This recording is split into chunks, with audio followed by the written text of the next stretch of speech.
ناظرین، پہلی بات یہ کہ محبت اور عزت کا کوئی مقابلہ نہیں ہے، لیکن اگر کبھی زندگی میں ان دونوں میں سے کسی ایک کو چننا پڑے تو عزت، پھر عزت اور ہر بار عزت۔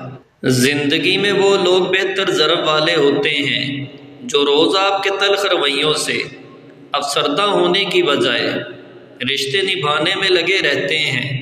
ناظرین، لوگ ناراض ہو جائیں تو دوبارہ منہ تک نہیں لگاتے، اور وہ رب ناراض ہو جائے تب بھی دن میں 5 دفعہ اپنی طرف بلاتا ہے، اور یہی سچی محبت ہے۔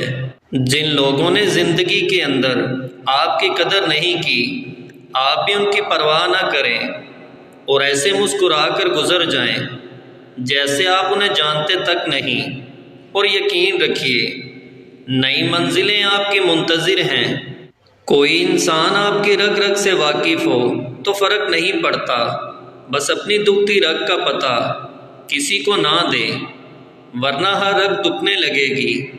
دوستوں، رشتے تو وہی خوبصورت ہیں جن میں جذبہ ہو، احساس ہو۔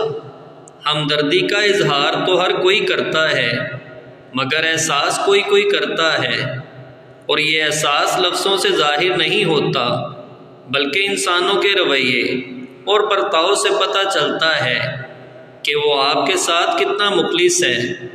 ناظرین، دنیا کی ہر چیز انسان کی خدمت کرتی ہے، اور اگر کوئی انسان کو دکھ دیتے ہیں تو وہ صرف انسان ہی ہیں۔ وہ شخص سب سے زیادہ دولت مند ہے جو روکھی سوکھی کھا کر بھی ہمیشہ مطمئن رہتا ہے، کیونکہ اطمینان فطرت کی سب سے بڑی دولت ہے۔ ناظرین، بزرگ فرماتے ہیں پانی کا ایک گلاس لیں اور اول و آخر ایک بار درود شریف اور درمیان میں 10 بار یا غنی پڑھ کر دم کر دیں۔ اس پانی کے احتیاط سے گھر کے چاروں کونوں پر چھڑک دیں، انشاءاللہ رزق میں بے پناہ اضافہ ہوگا۔